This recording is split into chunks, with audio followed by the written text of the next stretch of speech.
Good evening. If we could please find our seats, we'll go ahead and begin the session.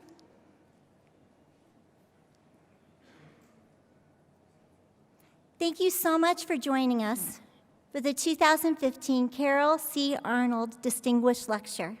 My name is Christina Beck, and I am the NCA First Vice President, and I've had the honor of being this year's primary program planner. And I'd like to thank all of you for joining us this evening. I'd also like to take a few moments and acknowledge some of our key sponsors for various events at NCA. First of all, I would very much like to thank Rutledge, Taylor, and Francis for sponsoring yesterday's outstanding opening session. If you didn't have an opportunity to join us for that event, I encourage you to check it out online when it's uploaded after we get back from the convention.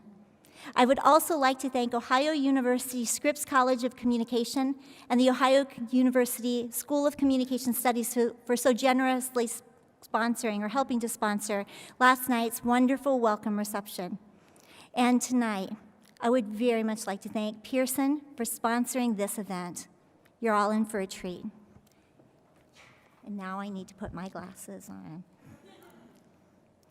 After learning that I would have the honor of serving as program planner for this year's convention, two pieces of the convention puzzle fell into place very swiftly. My choice of convention theme, Embracing Opportunities, and my selection of the 2015 Carroll C. Arnold Distinguished Lecturer, Arvin Singhal, the Samuel Shirley and Edna Holt Marston Endowed Professor of Communication and Director of the Social Justice Initiative at the University of Texas, El Paso, as well as the William J. Clinton Distinguished Fellow at the Clinton School of Public Service in Little Rock, Arkansas. Employing innovative strategies for addressing important social issues, Arvin has collaborated on life-changing projects around the world, and his work illustrates the vast potential of communication scholars to embrace opportunities for impacting local and global communities. The co-author and editor of 13 books and over 175 peer-reviewed articles, Arvin's work employs the positive deviance approach, entertainment education, liberating interactional structures, and diffusion of innovation. He has received funding support from, among others, the National Institutes of Health, the Dutch Health Research Council, the CDC, UNAIDS, UNICEF, UNDP, UNAIDS, UNFPA, the U.S. Department of State, Save the Children, and the BBC World Services Trust. As his bio details, his research and outreach spans sectors such as health, education, peace, human rights, poverty alleviation, sustainable development, civic participation, democracy and governance, and corporate citizenship. During tonight's Carroll C. Arnold Distinguished Lecture, Arvin will present Flip It, how complex social problems can be solved simply and communicatively by looking for positive deviance. His presentation fits beautifully with our convention theme, Embracing Opportunities, given his argument that, driven by data, the PD approach flips the normative ways of conducting expert-driven needs assessment and gap analysis on its head and follows a systematic process of uncovering cost-effective and culturally appropriate solutions from within the community. Arvin's lecture holds relevance for members across our association. And as we enter this next century of our National Communication Association, I appreciate his emphasis on embracing opportunities for pursuing positive alternatives to serious social issues from a communication-based perspective. It is my incredible honor to introduce you to Dr. Arvin Singhal.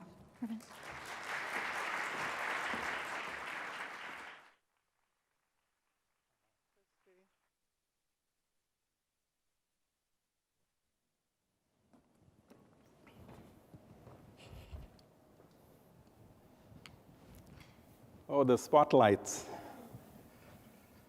And I'm wired, and people at the back can hear me?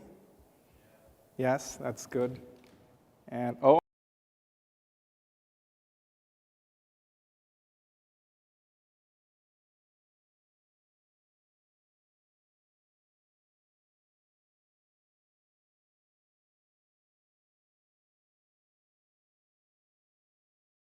I knew very little about Carroll C. Arnold, but as I read about him and what a influential teacher, researcher, human being he was, in some ways I feel his spirit smiling down on us. It's also terrific to see friends and colleagues from yesteryears. I wouldn't say how many, but from yesteryears.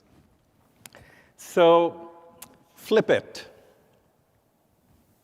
And of course, there's the obligatory colon, and then there's something after that.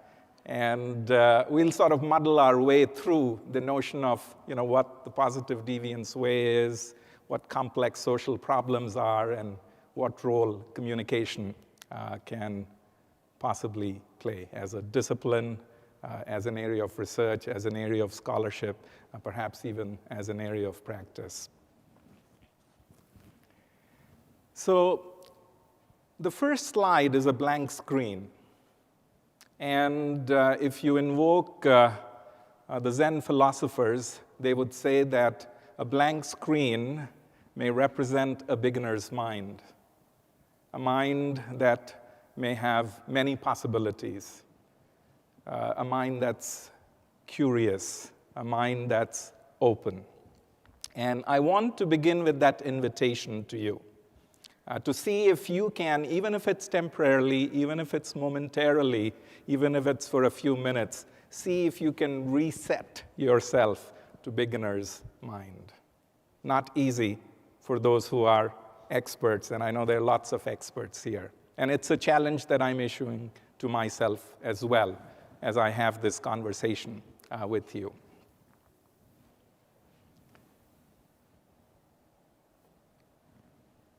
Now, I want to see if there's somebody in this audience who may recognize a familiar figure.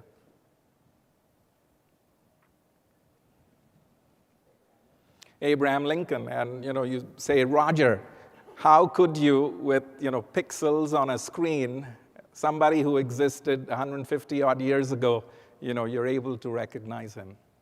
Well, there's a reason why we begin with a flipped image of Abraham Lincoln. There are many stories about Lincoln, which I greatly love, but the one that especially speaks to me as I do work in the area of positive deviance is the story of Lincoln being in the presence of a soldier. This is during the Civil War. A petty soldier who was meeting for the first time the commander-in-chief, the president. And he sort of, clicked his heels and saluted Lincoln, extended his hand, and as he did so, he realized that his hand had to be sort of like this, yeah? And he said, "Oh, Mr. President, you're tall. How tall are you?" Does anybody know how tall Lincoln was? You're whispering. 6'5", 6'4 and a half. Yeah, I didn't measure him, but that's what I hear. So the question was, oh, Mr. President, you're tall. How tall are you? And without batting an eyelid, Lincoln says, "Son, like you, tall enough that my feet reach the ground." Okay? Son, like you, tall enough that my feet reach the ground. Now, most of us experts respond to questions such as that very precisely. I mean, I've heard people say I am 182 and a half centimeters tall, or I often say I'm 5'8" and 3/4, and that 3/4 is like really important to me. Precision, yeah, expertise, and sometimes it's, oh, I'm taller than you, or you're not as tall as I am. And what Lincoln's answer, of course, it may mean different things to different people, but what his answer signifies to me is the value of the common ground. And in the realm of what we'll be talking about, positive deviance, what it says to me is that expertise doesn't just lie with the commander-in-chief or with the president or with the professor, but wisdom is distributed. If we have the eyes to acknowledge it, and if we have the heart to see it. And that's not an easy thing for experts, no? That's the reason why we say beginner's mind. Open mind, perhaps, maybe there's some room for some heart there. So let's put Lincoln back in his place. The contention that I am presenting is that we can do a better job of solving complex social problems. And in order to do so, it would be useful for us, if we can, it's not going to be easy, to flip our mindsets. Now, what are complex social problems? I don't need to define them. I'll give you some examples. But these are problems that don't have a simple technical fix. Oftentimes, these problems are relational, they are behavioral, they are hierarchical, not so easy to untangle. Multiple causes, underlying causes, you may partial out this and that, but we don't really do a very good job of explaining too much variance in any dependent variable. No? So we'll talk about complex social problems. The contention is we can, I think, significantly improve our record of solving complex social problems if we made the effort, if we brought in the discipline to flip our mindsets. So the flipped mindset, simply put, since there's positive deviance in the title, is the positive deviance way. And visually, it looks like this. Okay? And we'll tell you more about what it means conceptually or narratively as we move on. So I like to tell stories. Some of you know I do work in the area of entertainment education. So, now I'm on stage, and so I'm going to try to tell you a few stories. I'm going to use the narrative approach to make some points about positive deviance, yeah? So I'm to be held to a test in some ways. The first story is of a fictional character by the name of Nasiruddin. And I see my friend Jack Condon nodding. How many of us have heard a story of Nasiruddin? Okay, I do see some. Okay, terrific. Let's see if you've heard this particular story. In this story, Nasiruddin is a professed smuggler. So, he sort of goes on, let's say, top of Mount Everest with a megaphone and says, I'm a smuggler, and the challenge goes out to all customs officials, catch me if you can. And, so every morning, Nasiruddin, riding a donkey with lots of donkeys loaded with stuff, comes to the border checkpoint. And there's a customs official who's like, okay, I'm going to nail you today, Nasiruddin, what do you have? And Nasiruddin says, look. And the customs official looks, and he really knows how to look, right? He's trained in looking. So he looks here and there and finds nothing of interest. So what does he do? Well, what can he do? He's got to let Nasiruddin go. Off goes Nasiruddin. The next day, he's back, riding a donkey with stuff loaded with other donkeys, just tons of things. And the customs official, I'm going to really nail you today, Nasiruddin. What do you have? And Nasiruddin says, look. And the customs official really looks, and this time he really looks. Now puts on his X-ray glasses and, does the sniffing test and the touching test and this test and that test, and finds absolutely nothing of interest. So what does he do? What can he do? He's got to let Nasiruddin go. And off goes Nasiruddin. And this happens day after day.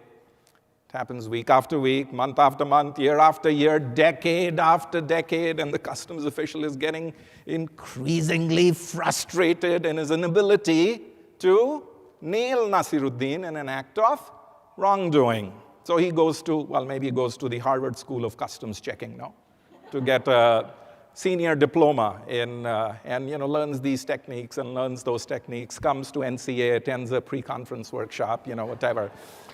And again, years go by, and he's unable to nail Nasiruddin in an act of wrongdoing. And finally, one day, the customs official retires, deeply frustrated that he was not able to solve a problem that he was trying to solve.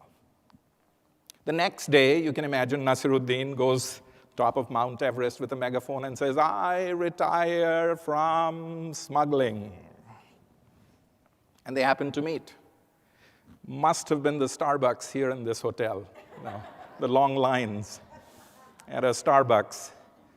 And the customs official says to Nasiruddin, now that I'm an old man, now that I hold no official capacity, now that I'm in no position to do anything to you, please, Nasiruddin, could you tell me what is it that you were smuggling? Donkeys, says Nasiruddin. All right. So, why do I tell this story? And let's ask the question, even though it's a story, why was the customs official unable to see what was there right in front of his very eyes? The problem that he was trying to solve, the answer was right there, and he missed it every single time. And the donkey is not a small thing, yeah? It was right there, not one donkey. And how many times did I say donkeys, donkeys, donkeys? I don't know how many of you got it, but, you can realize why we, as experts, often become incapacitated by our training, by our mindsets.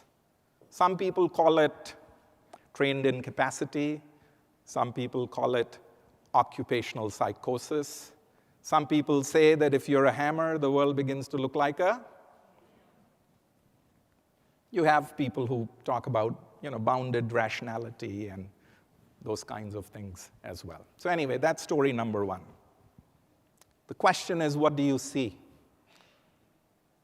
And the flip, what is it that you don't see? So the positive deviance premise is the following.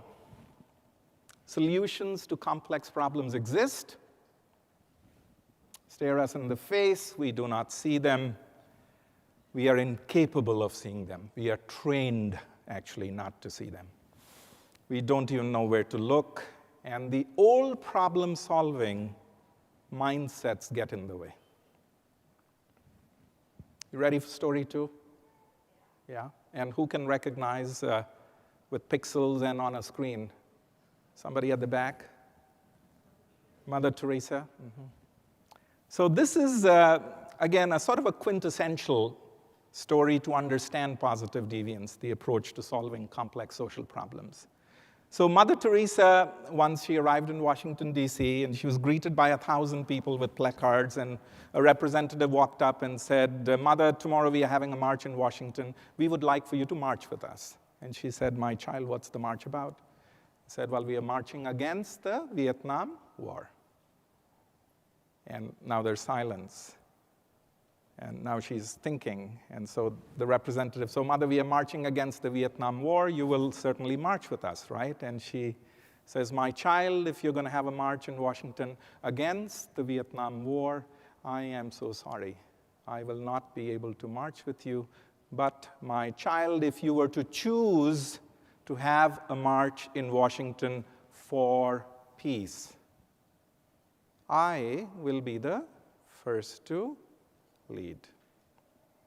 So the question to ask ourselves is, for Mother Teresa, in this particular story, was the notion of being against the war and being for peace one and the same thing, or were they very different? Yeah, you don't need to answer it.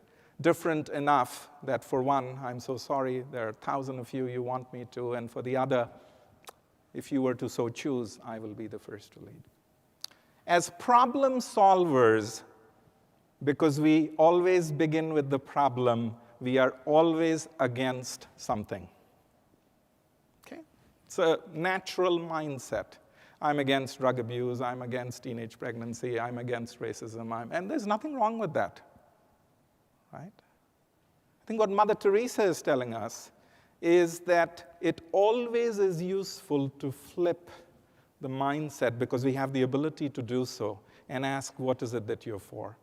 So as problem solvers, as Christy was saying in the introduction, we do gaps, knowledge gaps, attitude gaps, practice gaps. We begin by saying, what are the deficits in a community? We begin by saying, what are the needs that a community has?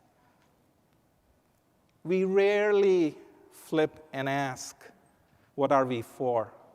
We rarely flip and ask, what's working?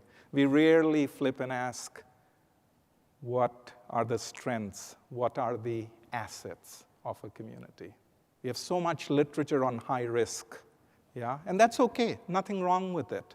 What we are saying is, if you flip your mindset and ask what's working, maybe you'll be at a different place. That's all we are saying, okay.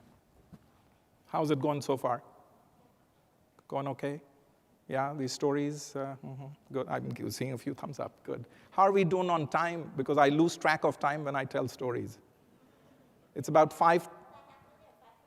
Okay, perfect, good, okay. We'll keep rolling. And we'll speed up or slow down, whichever way it goes. Okay. So far, so good? Good, okay. Story 3, does anybody recognize? This warms my heart. I was like, oh, God. So he was the father of the Indian nation. We called him Rashtrapita. Lovingly, we called him Bapu, loving father. He was a barrister, he was a lawyer, trained in London. And for the last 50 years of his life, he pretty much lived like this, no?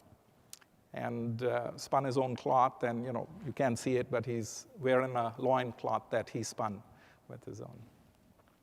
And he's traveling by train, and what class of service is he traveling by? Can you tell? Third class, no? And you can imagine this drove his people, my grandparents' generation. Bapu, why do you travel third class? We as a country can do better. Yeah? So President Obama has, what's the plane called? Air Force One, and Michelle Obama is first lady. Yeah, I mean, Anuja and I, as we were traveling here to Las Vegas, we got bumped up, as my wife Anuja, who's here, to first class. And I mean, how do you feel? I mean, this is a Facebook moment, no? Take a picture, and I mean, have you really traveled first class if nobody knows you've traveled first class? So, Bapu, the question was, why do you travel third class? And his response was always the same. I travel third class because, as you know, there is no fourth class. I travel third class because, as you know, there is no fourth class. Now, this kind of a mentality, this kind of a mindset, this kind of a sensitivity is very uncommon. Like the Lincolnesque sensibility of son like you, tall enough that my feet reach the ground. And what we are saying is this tremendous potentiality, hidden, untapped, that lies in flipping mindsets. Because what Gandhi is really saying is, if you begin to experience things and look at things from the perspective of what you call the fourth class, you will have a very different sensibility. Whereas we, when it comes to problem solving, are obsessed with best case scenarios, best practices. There's nothing wrong with it. But it just takes us to a different place, is what we are saying. So what's the positive deviance approach? You connect the Nasiruddin story with the Mother Teresa story and the Gandhi story, and you've got the conceptual elements of the positive deviance approach. And I must apologize for not putting it in bulleted PowerPoints. No, I mean, that's my folly. Forgive me for not having an illustrative PowerPoint for that. So now let me bring this together with a real case of solving a complex problem. The year is 1990, and in 1990, and this is a true case, it's a very well-documented case, 65% of the children under the age of 5 in Vietnam were malnourished. Okay? Big problem. And Save the Children USA sent 2 representatives, a husband and wife team, Jerry and Monique Sternin, to help address the issue of malnutrition. And they had worked with malnutrition in many other countries, and they had primarily used the problem-solving approach, which begins with the problem, which begins with the deficits.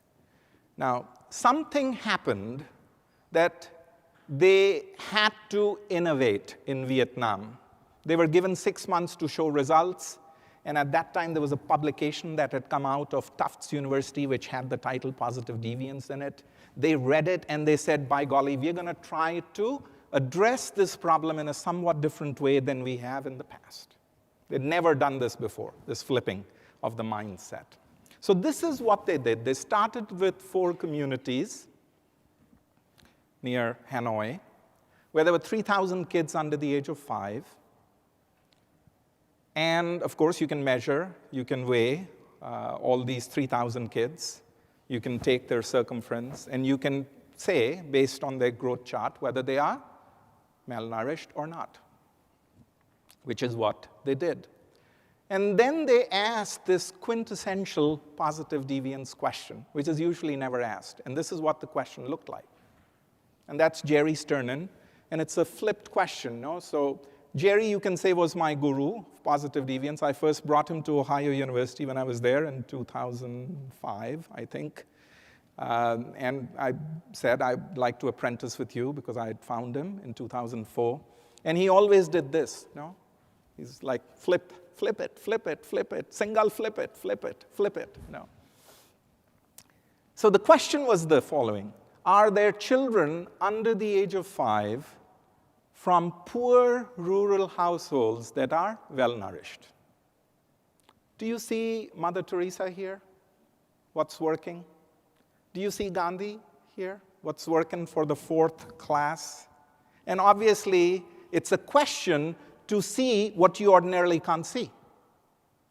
Because you would expect all of us who run regression equations will hypothesize that kids who are well-nourished would come from families that are well-supported, right? Yeah. So this was an unasked question. This is a question we rarely ask. So basically, you're asking, do I see healthy children? Mother Teresa. Among the poorest of the poor, Gandhi. Because that is where the donkeys are hiding. If there are kids who come from the poorest of the poor families, who are well-nourished, because the norm is what? If you come from a poor, rural, remote family with a mom who has a very small piece of land, your child is going to be malnourished. But the fact that somebody has solved the problem, if you can find them, that's where the answers lie. Because if they have solved it and solved it in their context with the worst odds, the donkeys lie there. Get the idea? You with me? How those 3 stories come together? What the positive deviance approach is? Yes? Okay, good. So what did they find? Okay, you can read this, but the key was that they got the community involved in identifying kids that were healthy that came from the poorest of the poor families. So that the community members were like, this can't happen. Impossible. Implausible. But no, we did weigh them, and they are well-nourished. So the community is intrigued, right? And so it was the whodunit. What happened? So the community was asked to figure out what the heck was happening. And something must have been happening because they didn't have access to extra resources. They must have been doing something. Right? So now you know where to look. So, teams went out and they looked and they found a few things, simple things. What did they find? There were a few mothers who were adding the shoots, the greens of sweet potato plants to the pho, to the rice. What do we do with the greens of sweet potato plants? How many of us eat the greens of sweet potato plants? No positive deviants here. One hand went up, and you're a positive deviant, ma'am. What's the point? When you label something as sweet potato, you become interested in the potato. That's the mindset. You don't think about the greens. Mother who was thinking about the greens, and so the solution to the problem was there. And now you can explain it nutritionally, sweet potato, vitamin A, beta carotene, blah, blah, and all that. And, they found several things. One of the other things they found is that Oh, this mother, this crazy mother, was actively feeding her child. What? She's actively feeding her child. Well, what's so crazy about that? Well, the norm is when the child begins to sit, you put whatever you wish the child to ingest in front of them because, the mother's busy and the child eats some and drops some and leaves some and wastes some. This crazy mother, non-normative, positively deviant mother, deviant because she's not the norm, positive because her child is healthy, was actively feeding her child. And what happened when she worked in the field? She asked a sibling to actively feed the child. There were some mothers who were taking teeny tiny shrimps and crabs and shellfish from the rice fields, which are there for the plenty in Vietnam. Things which ordinarily mothers would not collect because it was considered as chicken food or duck food. If you label something as chicken food or duck food, that's the way it is. But these mothers were picking these up, removing the shell, the crustacean, and giving it to their children. The solutions to the problem were there. The donkeys had been coming and going for a very long time. And by asking a very different question, those solutions were discovered. So far, so good? You with me? How are we doing on time? All right, good. Okay. So now, this is a very well-documented study, and these are the results of this. This happened over a period of 6 to 7 years, and Vietnam basically solved its malnutrition problem. And this is when the positive deviance approach began to be known in nutrition circles and usually in overseas contexts.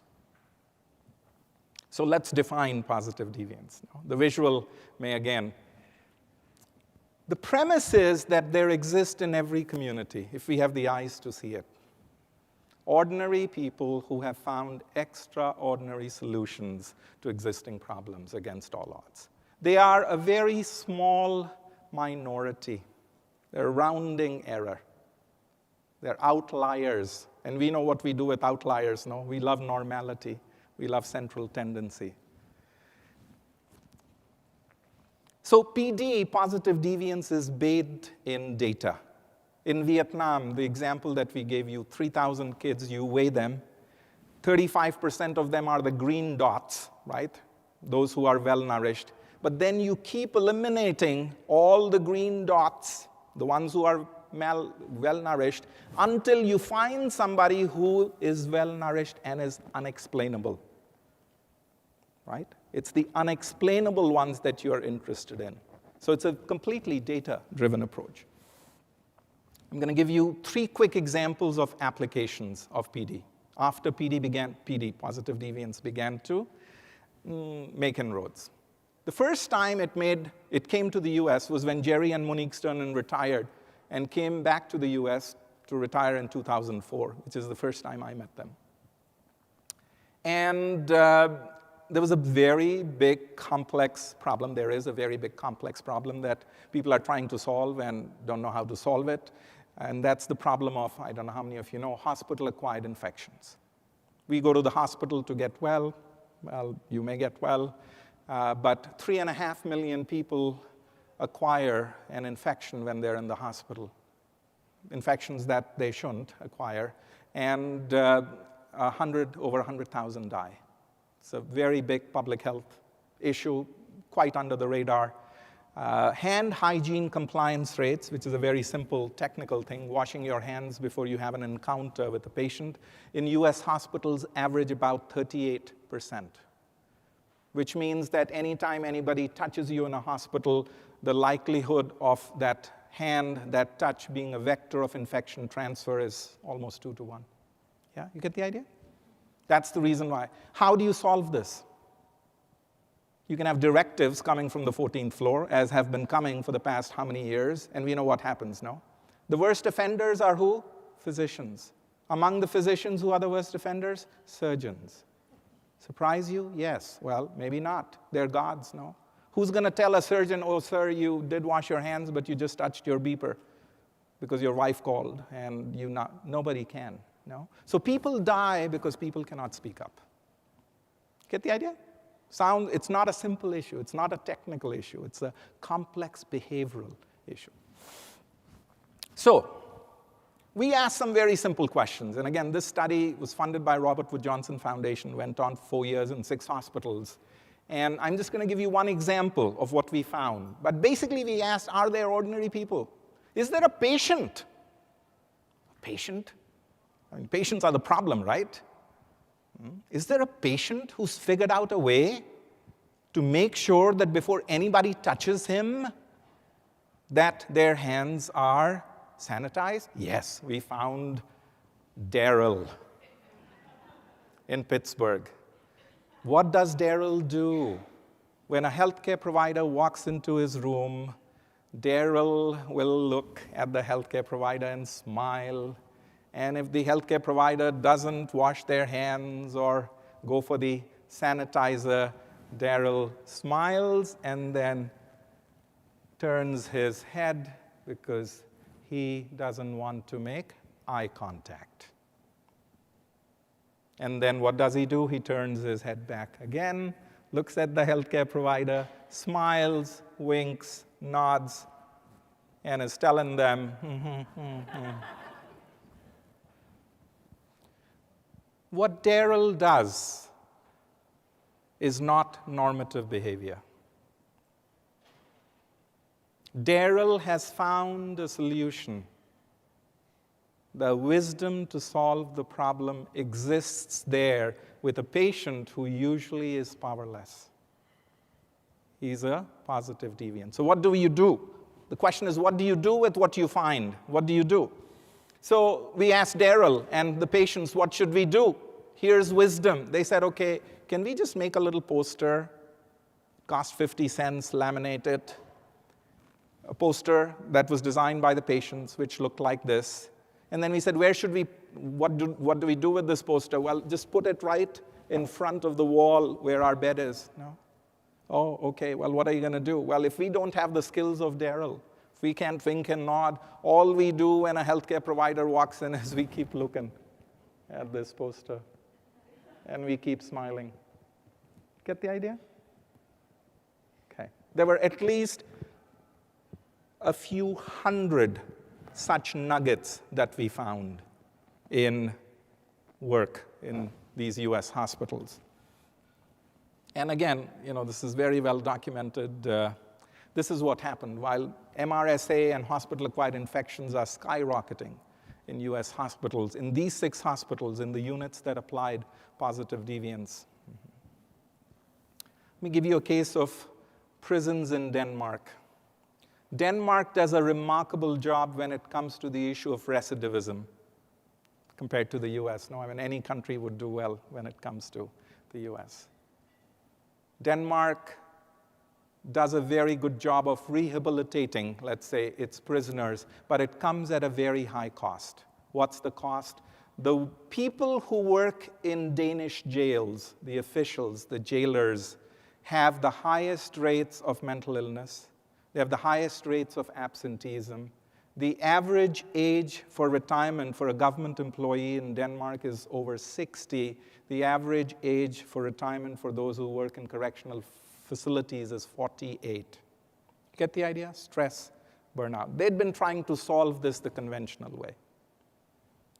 Until one day things flipped and somebody asked a very different question. And the question was against all odds. In maximum security prisons, right, where you would expect most stress, are there any guards who have had very low rates of absenteeism or none? The average number of days that a guard was absent was 33 in maximum security prisons in a year, 33 days. Who have had few mental health prescriptions or none, and who are psychologically thriving, and there were some measures in terms of, And the answer was yes, not very many, but we do have a few. Oh, we do? Okay. The donkeys are there, right? The solutions are there. So let's talk to these people. And this is all data-driven, right? Absenteeism, mental health prescriptions, age at retirement, blah, blah, blah. Okay, what did they find? give you a couple of things. Those who were psychologically thriving weren't very absent. Some of them had made an informal pact that they would not read the dossier of the prisoner when the prisoner would come in. What's the normative practice? First thing you want to know is, hey, like, who's checking in, right? I want to know, what maximum security prison, what have they done? The difference was what? They were not reading the dossier. In fact, their words were, in order to save ourselves, we kill our curiosity. What does that do? Like, what does that have to do with stress and burnout? Well, you decide. If you know whom you're walking with, how do you behave towards them? How do they behave towards you? As opposed to, well, I don't know. Non-judgmental, maybe, I don't know. You get the idea? There was another thing they found. There was one or two of these crazy jailers, when a prisoner checked in, ordinarily normative practice is what? You check them in, you fumigate them, you give them orange clothes, and you lock them. Some of these guards would give the prisoners a tour of the prison. Welcome, to this facility. And let me show you, where your gymnasium is. And, there's the swimming pool, and you get a few hours on Friday, and that's the bubbler. You can get the idea? Non-normative practice. What does that do? I don't know what that does, but it was doing something. That was the difference. That was the donkey. They've been given these tours for a long time. The solution to the problems were right there. If only we had the eyes to see it. You only could develop the eyes to see it by flipping the questions. Asking questions like this. How are we doing on time? All right. Couple more minutes. You're okay? Okay. Claudia, where are you? Claudia's here. This comes from Claudia's MA thesis. I also want to acknowledge there are quite a few people here. Davi Kalman is here. Claudia is here. Jessica, where are you? Breastfeeding the baby. Her positive deviant study was on breastfeeding in the workplace. Yeah. And Anu is here, and Shrinkla is here. There are lots of people here who at UTEP, the place where I am, are doing work on positive deviance. We are asking questions about teenage pregnancy, about diabetes, and so on and so forth. So this is Claudia's work. She asked a very simple question, a question which previously was not asked. You, in El Paso, border area, high rates of diabetes, Hispanic, get the idea. You ask a question, are there some folks? Yeah, you ask that question. Who, and her question was more complicated than this. I've simplified it, sorry, Claudia. Who have figured out a way to manage their diabetes with no or low medication? The implausible, the improbables. And yes, the answer is you found a few. How many? 12. 12, And of course, Claudia discovered many donkeys. But one of the donkeys was self-disclosure. The best thing you can do to take care of your diabetes is to self-disclose. The best prescription that a doctor can write for you on his prescription pad is please self-disclose your status. Why? What does that do? What does that do? Well, you tell your friends and your family, and now they know, and now there's an ethic of care which didn't exist before. Get the idea? That's her finding. One of the findings. There were many others. Yes? So, what's the point? The point is the following. When you ask improbable, and I'm using the word probable in a probabilistic sense, and implausible, positive deviance question, flipped questions, the answers that you get will be surprising. They have to be. Because you're asking a question that doesn't make sense. So what you're going to find is not going to make sense, right? Because the answers are going to be very simple, as it seems was the case in the examples that I've given you. Surprising answers, surprising solutions, accessible to all, because somebody in the fourth class has figured out a way to do it. So if they can do it, others can do it too. If you've discovered it, if you can find the donkeys. The assertion that I'm making, that my colleagues and I who work in this area are making is that the positive deviance questions that we ask and the solutions that we find are fundamentally communicative. Why, that's a great thing for our discipline. So you're asking, what is it that I see? Or what is it that I don't see? What is it that I hear against the war? Or I don't hear for peace? Yeah? On whose behalf am I hearing? Fourth class? Third class? And then the answers you find, you think of a Darrell. What has Darrell figured out to do with his wink and a nod and his silence? What has the jailer figured out to do? I don't read the dossier. I'll give you a tour. What has the diabetic in El Paso figured out? Self-disclose. Communicative. And this shouldn't surprise us, because if people have solved a problem without access to any extra resources, they must be doing something. And that doing, based on the work that we are all doing, seems to be communicative. Wow. Hooray. Maybe our field will get the Nobel Prize someday for solving the most complex problems of the world. That's my hope. I'll end with His Holiness the Dalai Lama. He was once asked in a public gathering, Your Holiness, what is the meaning and purpose of life? Simple question, no? And I mean, he's an expert, right? He should know. And he smiled and he laughed. And then he said, your question was, what is the meaning and purpose of life? My answer is, I don't know. It's the first thing from expertise. I don't know. But then he said, since you've asked, because you've asked, I should try to answer this question.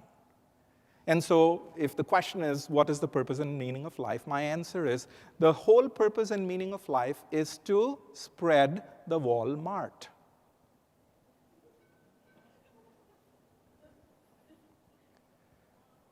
The whole purpose and meaning of life is to spread the Walmart.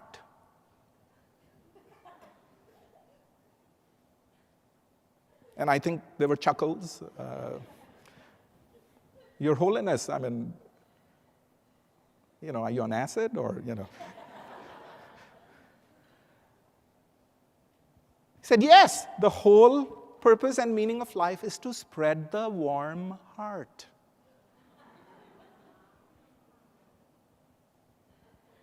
So what is it that we say? What is it that we hear? They're communicative issues. So, always end with Robert Frost.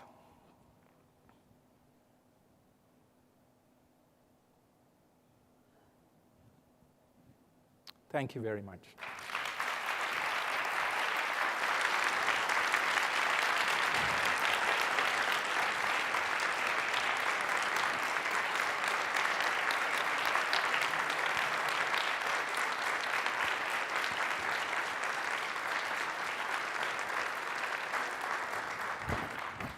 Thank you. Is it already 6? All right, we have 5 minutes. We're going to flip the Q&A. What? Oh yeah, we're going to flip the Q&A. I'm going to ask the questions. You are the ones who are going to answer. Because how do we normatively do Q&A? One person gets up and they speak, and many of the others maybe rolling their eyes or like, oh God, what, why do they have to ask this question? Isn't it time? Yeah, you know how that goes. One, very limited interaction. Well, there's another way of doing it. So the invitation to you, the question to you is the following. Based on what you have heard, seen, experienced, perhaps you have some thoughts. How does this relate to my work? Oh, gee, this is so far out, I can't even comprehend this. You may have questions, you may have a comment. I suggest you all rise. And I'm not saying stand up. That means different. Rise.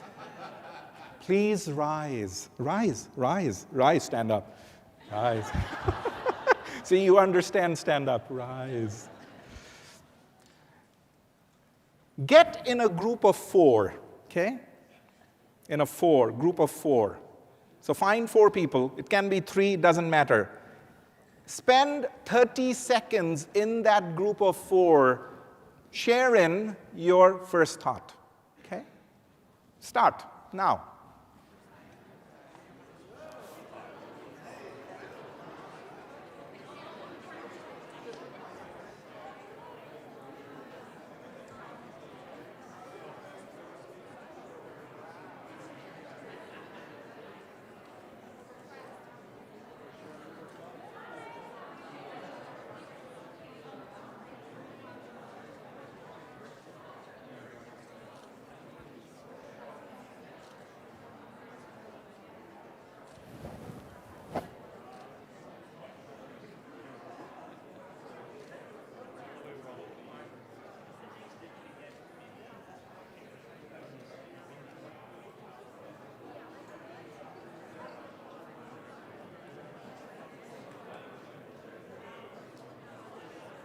Take another minute, 1 more minute.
The time is 6 o'clock, and so may these conversations continue. Please give yourselves a big hand.